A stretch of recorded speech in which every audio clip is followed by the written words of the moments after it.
नमस्कार साथियों, जय हिंद, जय भारत। ज्ञानदा क्लासेज के इस ऑनलाइन प्लेटफॉर्म पर आपका हार्दिक स्वागत है।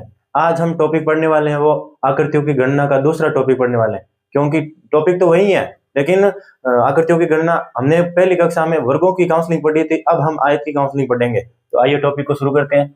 टॉपिक आकृतियों की गणना। आकृतियों की गणना। आकृतियों की गणना में हम किस किस आकृतियों के बारे में पढ़ने वाले हैं? आयत, वर्ग और त्रिभुज। इन त्रिभुजों की काउंसलिंग करेंगे, जिसमें से हमने पहली कक्षा में वर्ग पढ़ लिया। अब हम पढ़ने वाले आयत। आयत किसे कहते हैं? तो पहले आयत किसे कहते हैं? एक ऐसी आकृति जिसमें आमने सामने की भुजाएं क्या हो? बराबर। आमने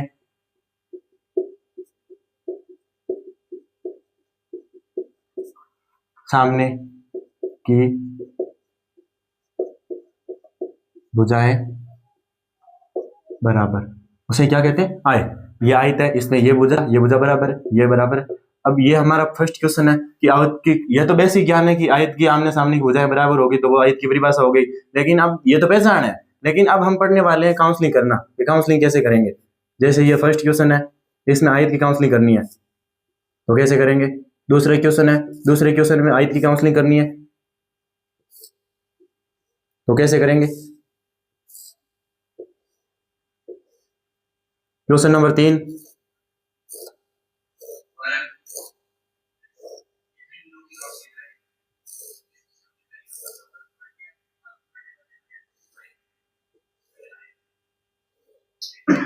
क्वेश्चन नंबर 4। आप तब तक सेशन को शेयर कीजिए और सब्सक्राइब चैनल को जरूर कीजिए। चैनल को सब्सक्राइब नहीं करोगे तो हमें मोटिवेशन नहीं मिलेगा। अगर हमें मोटिवेशन नहीं मिलेगा तो हम अच्छे से पढ़ा नहीं पाएंगे। अगर अच्छे से पढ़ाना है तो चैनल को सब्सक्राइब कीजिए, ताकि हम मोटिवेशन होंगे, आपके समक्ष अच्छे कंटेंट लाएंगे, अच्छी कक्षा लाएंगे। हमारा मोटिवेशन बस आप हो।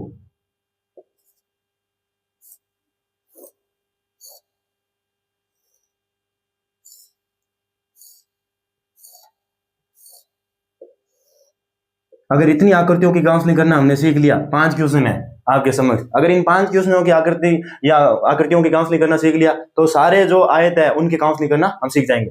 प्लस आयत के साथ साथ अगर पहली कक्षा आपने नहीं देखी है तो हम वर्गों की काउंसलिंग करना भी सीखेंगे साथ साथ में। तो ये फर्स्ट क्वेश्चन है, इसमें हम आपके अनुसार आप कैसे लगाओगे? जैसे ये फर्स्ट है, 1 2 3 4 तो ये हो गया, फिर एक बड़े वाला गिनोगे, फिर इधर वाला गिनोगे। तो इससे अच्छा है कि आप इसमें शॉर्ट मेथड लगाओ। यहाँ पर तो क्या हो जाएगा, गलत हो जाएगा जब आप अपना तरीका लगाओगे। जहां अपना तरीका लगाना है वहां जरूर लगाओ, लेकिन जहां अपना तरीका काम नहीं आएगा वहां शॉर्ट मेथड लगाएंगे। तो यहाँ हम शॉर्ट मेथड कैसे लगाएंगे? जैसे नीचे वाला क्रम है, इसको लिख दो 1 और 2, एक इधर लिख दो 1 और 2, लिख दिया। अब नीचे वाला 1 2 है, इनको जोड़ो, 1 + 2। ऊपर वाला 1 2 इनको जोड़ो, 1 + 2, 2 और 1 कितना होता है? 3, 2 और 1 कितना होता है? 3, 3 और 3 को गुणा करो, 9 होता है। तो इस आकृति के अंदर हमारे आयतों की संख्या होने वाली है, वो कितनी होने वाली है? 9। लेकिन जब हम इसमें काउंसलिंग करेंगे वर्गों की तो कैसे करना है? तो इसमें करना है, यहाँ देखो नीचे वाले में सबसे बड़ा कौन है? 2। इधर सबसे बड़ा कौन है? 2। तो 2 को 2 से गुणा किया। ये तो है वर्गों की काउंसलिंग। आयत की काउंसलिंग तो हो गई 9, वर्गों की काउंसलिंग। अब इनमें एक कम कर दो, 2 में एक कम किया 1, गुणा 2 में एक कम किया 1। अब जहां एक आ जाए वहां छोड़ दो, दोनों तरफ जरूरी नहीं एक आए, एक तरफ अगर 1 आ गया तो छोड़ दो। अब 2 को 2 से गुणा किया 4, और 1 को 1 से गुणा किया 1। यहाँ हमारे आयतों ये जो वर्गों की संख्या होने वाली है वो इनको जोड़ दो आपस में। यहाँ तो गुणा की है, यहाँ जोड़ना है, 4 और 1 5। यहाँ पर हमारे जो वर्गों की संख्या वो कितनी हो गई? 5। यहाँ आयतों की संख्या कितनी हो गई? 9। तो अब आयत और वर्ग के अंदर डिफरेंस कैसे आया? डिफरेंस इसीलिए आया कि इसमें जो सारे वर्ग है, जैसे ये वर्ग नजर आ रहा है तो ये वर्ग इसमें आयत माना जाता है। यानी जो आयत की काउंसलिंग, ये जो आकृतियों की काउंसलिंग करना है, इसमें हम सारे आयतों को क्या मानेंगे? वर्ग मानेंगे। प्रश्न नंबर 2, साथ साथ में आप इन क्वेश्चनों को नोट करते रहिए, लेकिन जहां तक होगा हम आपके डाउट है वो कक्षा में क्लियर करेंगे। अगर कक्षा में क्लियर नहीं हो रहा, आप चाहते हो हम बाद में और इनको एकदम अच्छे से कवर करेंगे, तो इनको नोट जरूर करना। अब आइए इनकी क्वेश्चन नंबर 2 की काउंसलिंग करते हैं। आयतों की काउंसलिंग, 1 2 3 क्रम लिख दिया नीचे। अब इधर भी क्रम लगा दो, 1 2 3 क्रम लगा दिया। अब इनमें पहले तो नीचे वाला क्रम जोड़ो, 1 + 2 + 3, इधर जोड़ो 1 + 2 + 3। अब जोड़ो पहले 3 और 1, 3 और 2 5 और 1 6, इधर जोड़ो, इसका भी 6 को 6 से गुणा किया, कितना आया? 36, यानी इसमें हमारे आयतों की संख्या है वो 36 हुई है। लेकिन वर्गों की संख्या करनी है तो कैसे, अभी ये नीचे वाले इनको यहाँ पर 3 लिखा आपने, जैसे यहाँ 3 लिखा, सबसे बड़ा 3 है 3 लिखा, इधर सबसे बड़ा कौन है 3 लिखा। अब इनमें एक कम करते जाओ, 3 में कम किया 2, 3 में कम किया 2, लेकिन अभी इनमें और कम करना है, 2 में कम किया 1, 2 में कम किया 1, अब इनको गुणा कराओ, 3 को 3 से 9, 2 को 2 से 4, 1 को 1 से 1, तो यहाँ 15 हो गए। वर्ग कितने हो गए 15, 9 और 4 13, 9 और 4 13 और 1 14, सॉरी यहाँ जो वर्गों की संख्या वो 14 हो गई, लेकिन यहाँ आयतों की संख्या कितनी हुई 36। ये डिफरेंस कैसे लाया, इसीलिए आया कि यहाँ जो सारे वर्ग है वो वर्गों को हम क्या मान रहे हैं, आयत मान रहे हैं, इसीलिए ये आयत हो गए। प्रश्न नंबर 3, इसमें क्रम लगाओ 1 2 3 और 4, इसमें क्रम लगाओ 1 2 3 और 4। अब क्रम लगा दिया, क्रम लगाते ही इनको आपस में क्या कर दो, जोड़ दो, 1 प्लस 2 प्लस 3 प्लस 4, ये तो नीचे वाला जोड़ा क्रम, अब ऊपर वाला क्रम जोड़ो, 1 प्लस 2 प्लस 3 प्लस 4। जोड़ने के बाद में अब जोड़ो, 4 और 3 7, 7 और 2 9 और 1 10, नीचे भी 10, 10 को 10 से गुणा किया 100 आया, तो ये तो 100 क्या है आयतों की संख्या। लेकिन वर्गों की संख्या कैसे करनी है, सेम ही तरीका ये लगाना है कि नीचे वाले में सबसे बड़ा कौन है 4, नीचे वाले में सबसे बड़ा 4, इधर सबसे बड़ा कौन है 4, तो ऐसे इनमें एक एक कम करते जाओगे, 4 को 4 से किया 16, फिर इनमें एक एक कम करते जाओगे, यहाँ पर कम करते जाओगे, फिर जो इन आपस में गुणा कराओगे उत्तर आएगा, उनको आपस में जोड़ोगे तो वो वर्गों की संख्या हो जाएगी, ये आयतों की संख्या। क्वेश्चन नंबर 4, क्रम लगाओ 1 2 3 4 5। अब आपके मन में ये प्रश्न आता होगा कि यहाँ पर इधर भी 3 है, इधर भी 3 है, इधर भी 4 है, इधर भी 4 है, इधर भी 2 है, इधर भी 2 है, दोनों तरफ समान है तो ये उत्तर आ रहा है। लेकिन जब अलग अलग होगा, मान लो इस आयत को हम बढ़ा दें तो कैसे करेंगे, या इस आयत को ऐसे बड़ा कर दें तो कैसे आएंगे, तो इसीलिए चौथा प्रश्न आपके समक्ष है। 1 2 3 4 5 क्रम लगा दे, इधर भी लगा दो। अब इसमें काउंसलिंग करेंगे हम आयतों की, आयत कितने होंगे, तो सबसे पहले इधर शुरू करेंगे इनको जोड़ना, 1 प्लस 2 प्लस 3 प्लस 4 प्लस 5 जोड़ा, लेकिन अब इधर भी क्रम लगा दो, जोड़ दो इनको, 1 प्लस 2 प्लस 3 प्लस 4 प्लस 5 जोड़ो, 5 और 4 9, 9 और 3 12, 12 और 2 14 और 1 15, इधर भी सॉरी इधर 4 ही है तो यहाँ 4 ले आओ। अब 4 को 3 में जोड़ा 9, सॉरी 9 क्या 7, अब 7 में 2 जोड़ा 9, 9 और 1 10, अब ये तो इनको जोड़ा तो आया 10, इसको जोड़ा 15 आया, अब इनको आपस में गुणा कराओ, तो गुणा कराने पर आपको मिला 150, क्या मिला 150 आयत। लेकिन सेम ही क्वेश्चन है, आपको वर्गों की संख्या ज्ञात करनी है, तो हमने फर्स्ट कक्षा में तो वर्गों की संख्या पढ़ ली है, लेकिन इसके साथ में हम ये आयत पढ़ रहे हैं, आयतों के साथ साथ में वर्गों की संख्या पढ़ेंगे तो हमारे दूसरा जो कक्षा है ये भी कवर हो जाएगी, वर्गों की संख्या, हमारा जो डाउट है वो भी इसमें क्लियर हो जाएगा। पहली कक्षा देखनी तो है ही, अगर नहीं देख रहे तो इसमें हम क्लियर कर देंगे।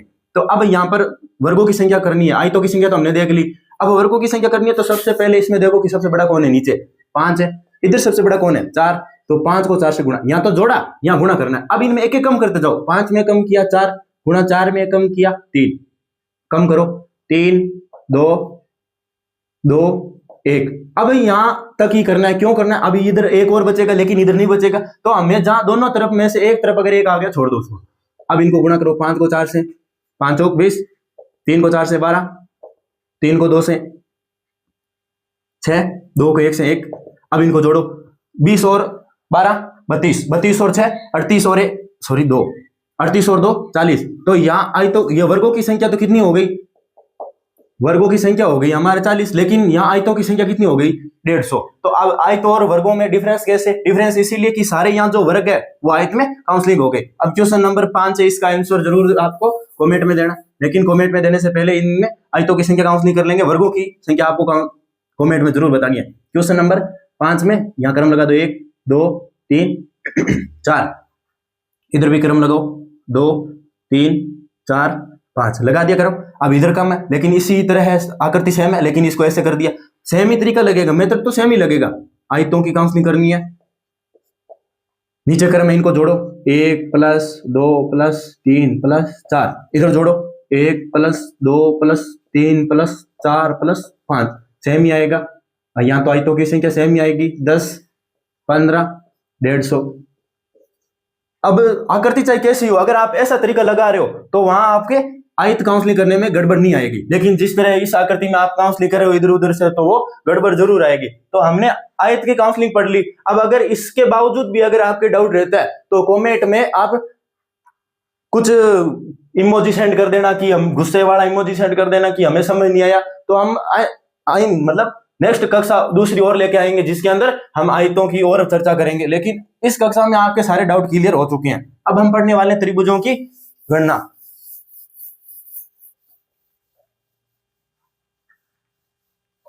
त्रिभुजों की गणना में तकरीबन हमारे 2 घंटे तो लग जाएंगे, 2 से 2.5 घंटे भी लग जाएंगे, यानी इनके क्वेश्चन काफी ज्यादा एग्जाम में देखने को मिलते हैं। तो आज हम बस बेसिक त्रिभुज की जानकारी लेंगे।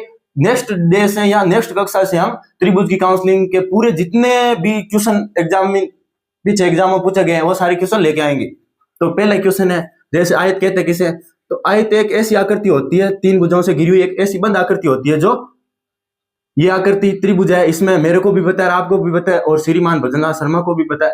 तो आयत में आयत की आकृति या आयत किसे कहते हैं, आयत किसे कहते हैं, किसे कहते हैं? तो एक ऐसी 3 भुजाओं से घिरी हुई बंद आकृति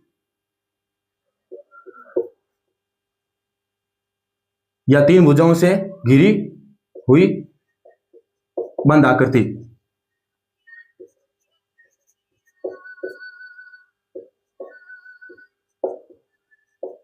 तीन भुजाओं से घिरी हुई बंद आकृति उसे क्या कहते हैं, त्रिभुज।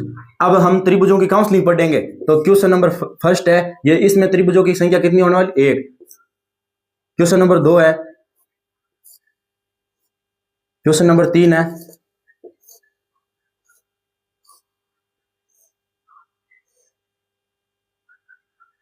Question number 4। अभी हमने आयतों की काउंसलिंग की है तो आयत वाली आकृतियां बन रही है ज्यादातर।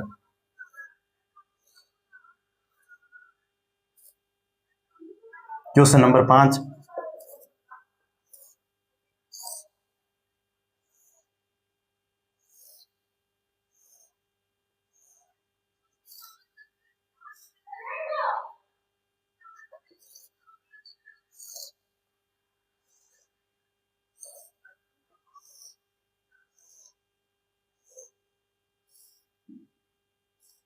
ये हमारे 6 क्वेश्चन है। इसमें आयत की काउंसलिंग पढ़ेंगे, लेकिन जो डिफिकल्ट क्वेश्चन आते हैं ये तो आसान क्वेश्चन है। अगर डिफिकल्ट क्वेश्चन आएंगे तो उनकी कक्षा हम कक्षा या नेक्स्ट डे से अलग से लगाएंगे। तो क्वेश्चन 2 है, इसमें आयत की काउंसलिंग करेंगे। जैसे एक ये हो गया, एक ये हो गया, एक बड़े वाला हो गया, तो 3 हो गया। लेकिन इसमें शॉर्ट मेथड क्या है कि इधर 1 लिख दिया, इधर 2 लिख दिया, 1 और 2 को जोड़ो, 3 मिला।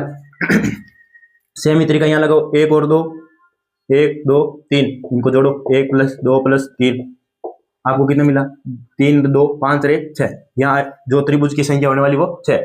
यहाँ जो 1 2 3 4, 1 2 3, 1 + 2 + 3 + 4, 1 + 2 + 3, जोड़ो, 4 और 3 7, 7 और 2 9, 9 और 1 10।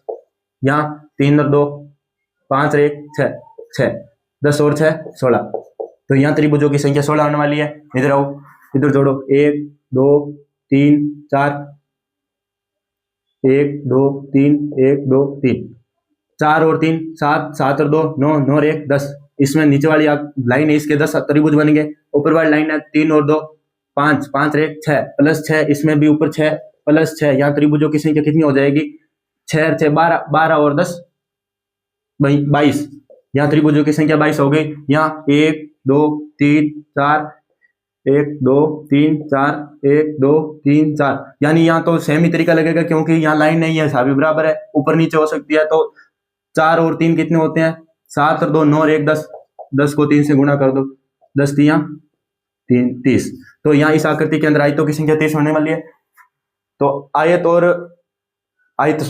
क्या, यहाँ त्रिभुजों की संख्या 30 होने वाली है। तो त्रिभुज और आयत के बारे में हमने पढ़ा। नेक्स्ट हम त्रिभुज के जो जितने डिफिकल्ट क्वेश्चन है जो एग्जाम में पूछे जाते हैं उनके बारे में पढ़ेंगे। तो आज के लिए बस इतना ही। इस सेशन को ज्यादा से ज्यादा शेयर और सब्सक्राइब कीजिए। Thank you, have a nice day.